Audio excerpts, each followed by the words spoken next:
Welcome to Communicate to Lead, the podcast that empowers leaders and aspiring leaders to communicate with clarity and impact. I'm Kele Belton, CEO and successful entrepreneur, and your host for today. I'm here to equip you with all the essential tools and strategies to master effective communication and lead your team to success. As the founder and CEO of The Tailored Approach, my goal is to empower you to be the best leader you can be. So sit back, relax, and join me in today's episode as we dive into the art of communicating like a true leader.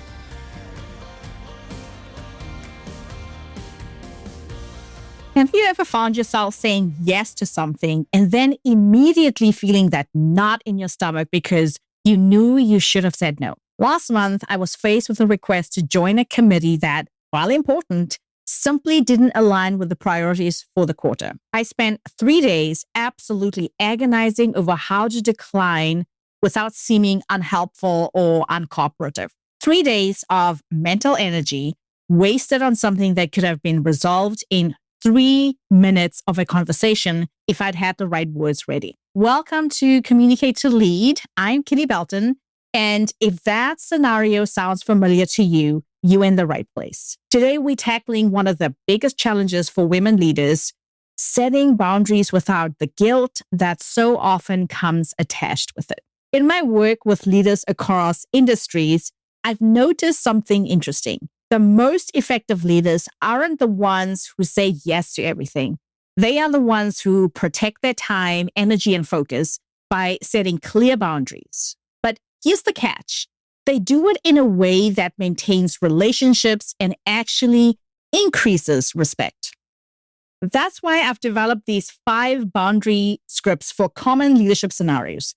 Think of them as your ready-to-use templates for those difficult conversations that make your palms sweat and your heart race and your face turn red. By the end of this episode, you will have concrete language for protecting your calendar from unnecessary meetings, clarifying your role when tasks outside your responsibilities land on your plate, managing your capacity when you're already at your limit, empowering others while stepping back from decisions, and setting expectations for your communication response time.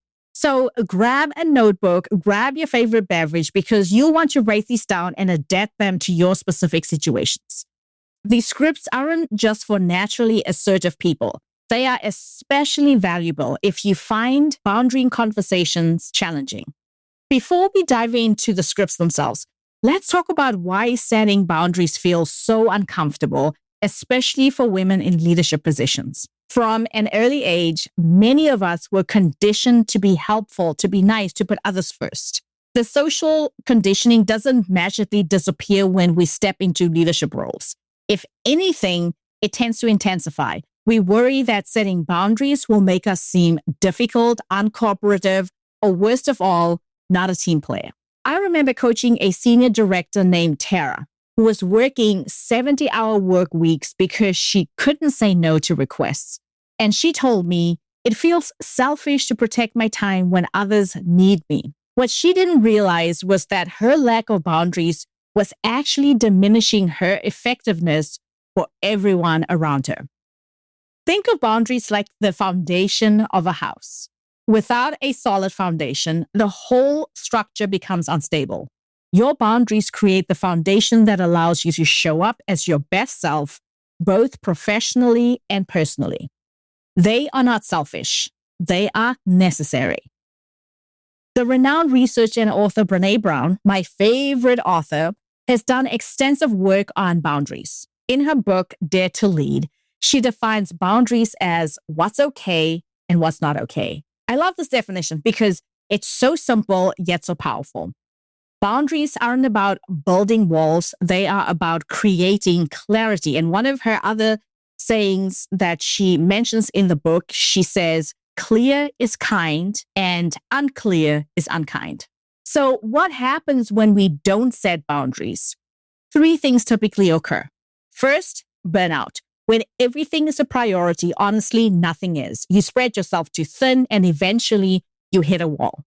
Second, resentment. You may say yes with your words, but your heart, your body is saying no. This creates internal conflict that eventually surfaces as frustration or anger. Third, decreased effectiveness. Without boundaries, you can't focus your energy where it matters most. Now, the solution isn't to suddenly start saying no to everything. The solution instead is to have thoughtful, prepared language that feels authentic to you and respectful to others, even when your heart is racing and you feel that familiar discomfort rising within. That's where these 5 scripts come in. They give you the exact words to use when your emotions might otherwise lead you to avoid the conversation altogether. Believe me, I know I was there. I was there in my 20s where I would rather avoid a conversation than have it because I did not feel comfortable or confident. Let's start with protecting your calendar. This script is for declining meetings that don't warrant your time. And here's the scenario. You receive a meeting invitation for something that could be handled in an email. It isn't relevant to your priorities, or it simply doesn't need your personal involvement. Here's the script. Thank you for thinking of me for this meeting. Based on the agenda and my current priorities, I don't believe my presence is essential for this discussion. I'm happy to review the notes afterward and provide input if needed. If there's a specific part of the meeting where my input would be most valuable, perhaps I could join for only that portion. Now let's break down why this works. You start with appreciation, acknowledging that the person thought of you. You provide a clear reason for declining that focuses on business priorities, not personal preference. You offer alternatives that still provide value, and you leave the door open for them to clarify if they really do need you in that meeting. What makes the script particularly powerful is that it works even when you are uncomfortable with saying no. The structure gives you guardrails to follow when your emotions are running high, and many of us worry about being seen as uncooperative or not a team player. But having these exact words prepared reduces the emotional labor or crafting a response in the moment.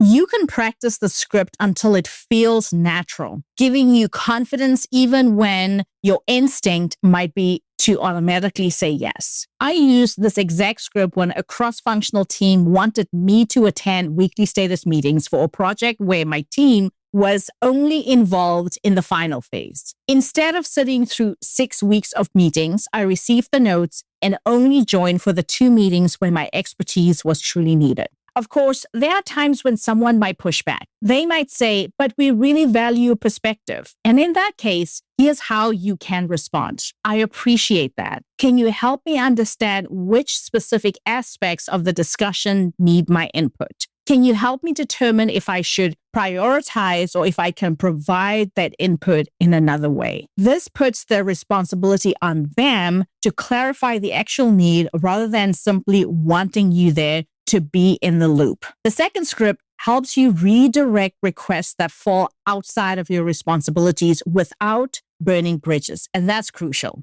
So here's the scenario. Someone asks you to take on a task that isn't aligned with your role, perhaps because you have done it before or because they are not sure who else to ask. Here's the script you can use. I understand this needs to be addressed. Well, it's not part of my core responsibilities. I can point you in the right direction. Team member X on this particular team typically handles these matters and would be the best resource. Would you like me to make an introduction or would you prefer to reach out directly? Let's analyze this one. You acknowledge the legitimacy of their need. You gently clarify that it's not part of your role. You provide a specific alternative solution. You offer to facilitate the connection, showing that you are still being helpful. This script is especially effective for those of us who struggle with difficult conversations because it gives you a way to say no while still being supportive. Even if you typically avoid conflict or worry about being perceived as unhelpful, this structured approach provides clear language that feels constructive rather than dismissive. The beauty of the script is that it works when you're uncomfortable because it shifts the focus from rejection to redirection. You're not refusing to help. You're guiding them to the best resource. I remember using this approach when I was working with a company to help their marketing team improve their presentation skills. After our first few successful workshops, I started receiving calls and emails asking me how to troubleshoot technical issues on Zoom, fix formatting problems in PowerPoint, or resolve audio issues during virtual meetings.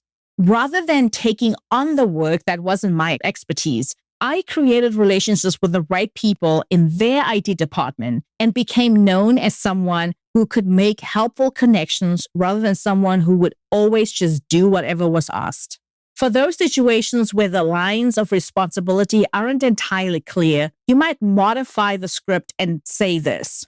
This falls into a gray area between our roles. Let's clarify who should own this moving forward so we have a clear process. For this specific instance, I can mention the limited action you're willing to take, and then we should schedule a quick conversation with the manager or the team lead to establish a protocol for the future. This approach not only protects your boundaries, but also improves organizational clarity, which benefits everyone, obviously. The third script addresses those times when you're already at your limit and simply cannot take on more work. And today, in this world we're living in, that's happening more and more. So here's the scenario. A colleague or a manager approaches you with a new project when your plate is already full. So here's the script. I appreciate your trust in me for this project. Currently, I'm at capacity with name 1 or 2 major priorities that you're already doing. I need to shift something to accommodate this new request. Can we discuss which one of my current priorities should be delayed or reassigned if this new project takes precedence? Here's why the script works. You express gratitude for their confidence in you. You transparently share your current reality. You place the ball in their court to help prioritize. And you frame it as a business decision, not a personal reluctance. So you are not reluctant to do the work. You're simply saying, everything that I'm doing currently is really important. So if you want me to take on a new project, which one do we delay or do we delegate to ensure I have enough time to allocate to this new project or priority? This script is particularly valuable for those of us who find it difficult to admit when we are at capacity. And let's be honest, many of us as women leaders, we keep saying yes, we keep taking on instead of saying no, instead of realizing that we can no longer do more than what we have. And many women have been conditioned to handle everything thrown at them, making it challenging to acknowledge limitations.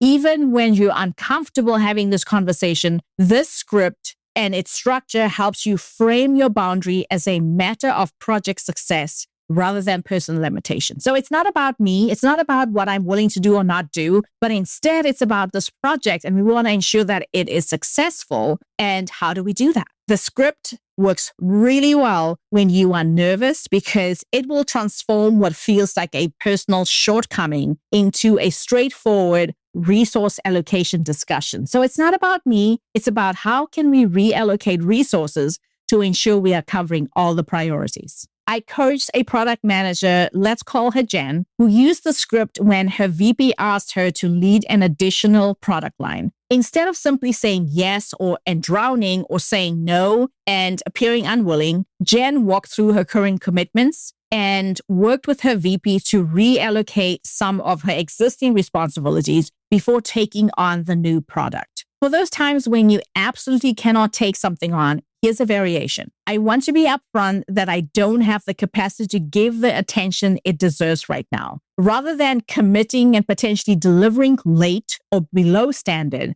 I'd recommend and then offer your alternative solution. I can support by tell the person how you can help, in what small way you can help. And then, but taking on the primary responsibility wouldn't set this project up for success given my current workload. This script is particularly powerful because it frames your boundary in terms of project success, not personal preference. That is script 3. Here's script 4, which is the decision authority. And this script is about empowering others while you step back from decisions that should be made closer to the work. And here's the scenario. Team members continuously come to you for decisions they could make themselves. We've all been there, creating bottlenecks and preventing their growth because you are busy, you don't have the time to allocate. And if they're coming to you, they are not thinking on their own. They're not thinking on their feet. Here's the script. You've brought me all the relevant information and analysis on this. Based on what you have shared, what direction do you think we should take? I trust your judgment on this decision since you're the closest to the details. Let's talk through your thinking. So here is the psychology behind this. You acknowledge their thoroughness in preparation. You explicitly state your confidence in their judgment. You create space for them to practice decision-making. You offer support without taking over. So instead of saying, okay, I will do it, you are simply saying, how can I support you? What needs to happen next? So you are coaching them essentially to get to their own decisions. This script works wonderfully even for leaders who are uncomfortable delegating or fear losing control. And this has been a theme over the last few weeks with some of my one-on-one clients where it's been, I don't know how to delegate. I don't want to lose control. I think I can do it better than anybody on my team. If you have struggled with being the bottleneck because you believe everything needs your personal touch, this language provides a bridge to more effective leadership. What makes it so powerful is that it works when you are anxious about letting go because it doesn't require you to completely disengage. You are still present as a thought partner, not as a decision maker. So your team takes over the work. They can still reach out to you. You can still help them think through the tough options or the obstacles that they are facing. The structured approach gives you a framework to follow, even when the discomfort of relinquishing control feels overwhelming. I once worked with a client at a tech company, Nancy, who used this approach to transform her relationship with her engineering team, where they once kept asking her for her approval for every technical decision. They now bring her well thought out recommendations that they can refine together. They accelerated their work and they are building their confidence. Nancy told me this simple script saved her at least 5 hours each week. It helped her to remove herself from the day-to-day work of the project while at the same time developing her team's capabilities. For situations where you want to create even more autonomy, that means you want your team to work on their own even more, not to come to you for every decision, you can try this variation. This falls within your scope of authority. We hired you for your expertise in this area, and I don't need to approve decisions at this level. Keep me informed about significant developments, but you have full authority to move forward as you see fit. The wonderful thing about the script is that it really allows your team members to stand on their own, to do what they need to do without constantly checking in with you. Our final script addresses the often unspoken expectations around communication response time. We've all been there where we are inundated with emails and we are not responding fast enough because besides the inbox, we have other projects and responsibilities to deal with. Here's the scenario. You're receiving messages at all hours with an implicit expectation of immediate response. Can you imagine getting an email at 10 at night and someone expects you to respond right away? So that creates constant interruptions into your focused work. It starts eating into your personal time. Here is a script that you can use when you are ready to draw the line in the sand about your time. I want to be responsive to our team while also ensuring I have dedicated time for focused work. You can expect responses from me within 24 hours for standard requests and within 4 hours for urgent matters.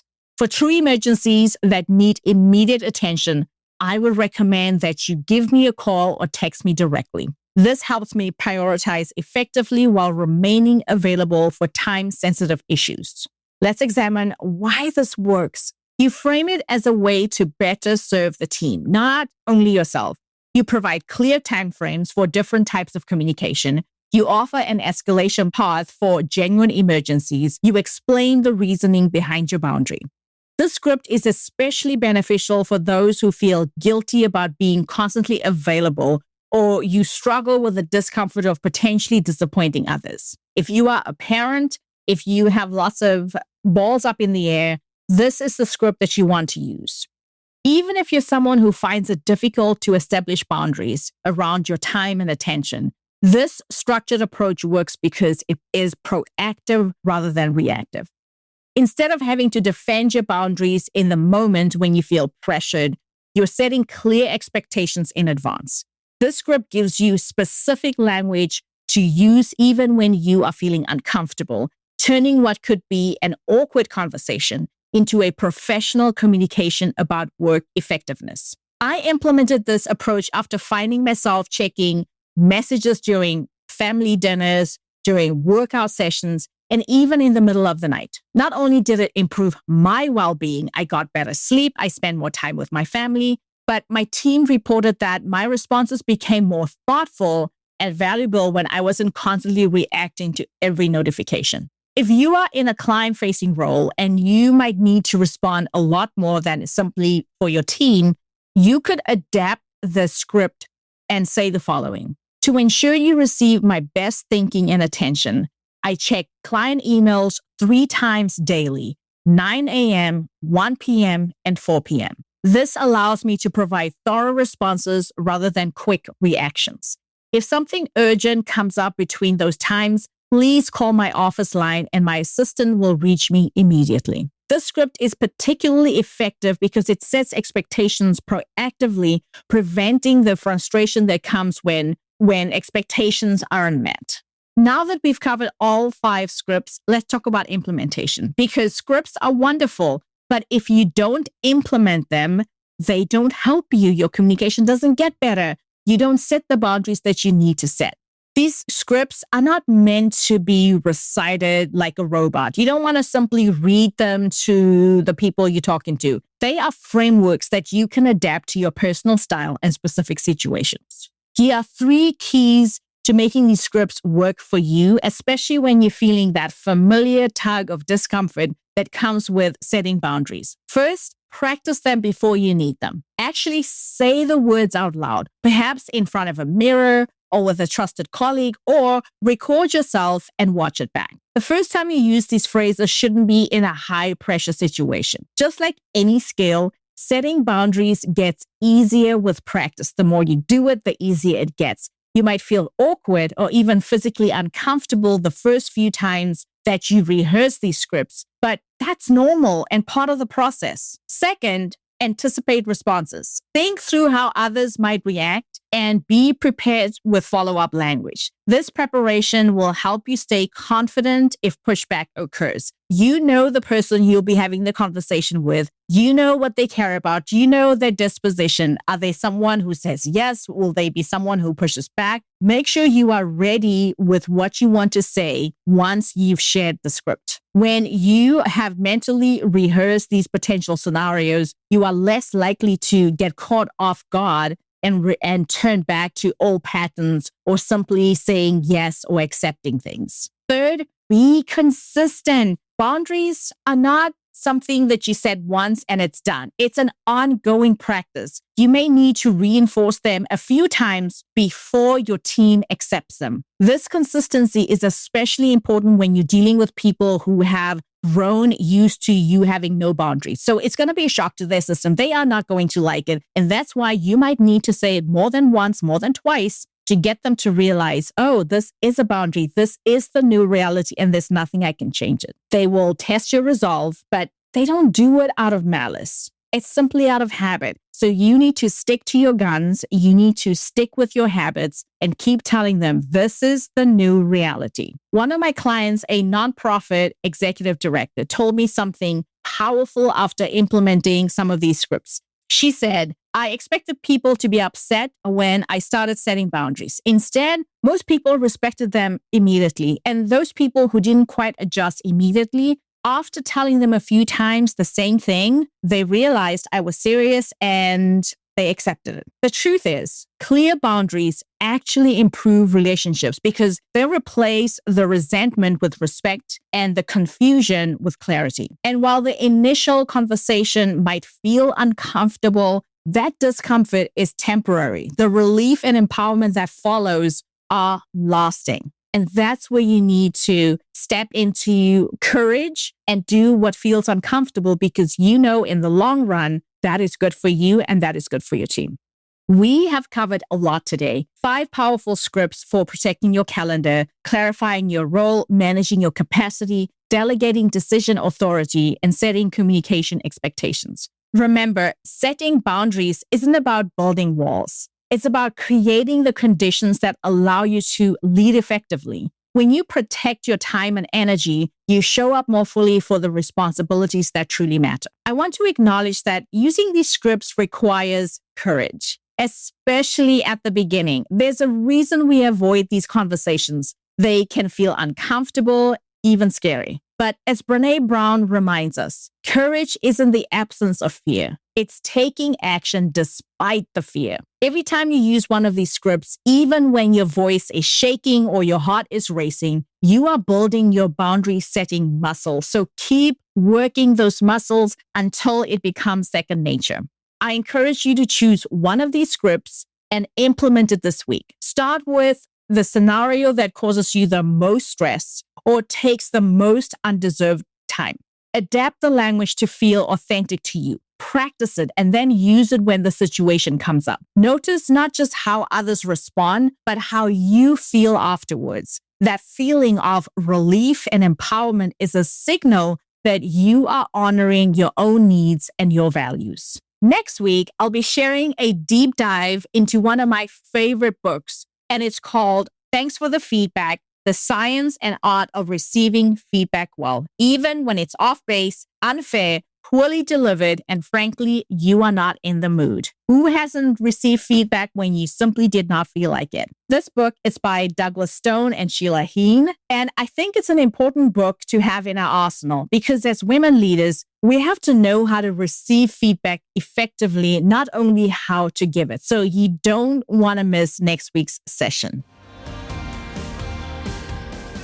Until then, I would love to hear how these scripts are working for you. Take a screenshot of this episode, share it on Instagram, and tag me to let me know which one of the scripts you are implementing first. You can find my Instagram handle in the show notes. Until next Thursday, my friend, I am Kele, reminding you that great communication is the foundation of inspiring leadership. Keep learning, keep growing, and remember to communicate to lead.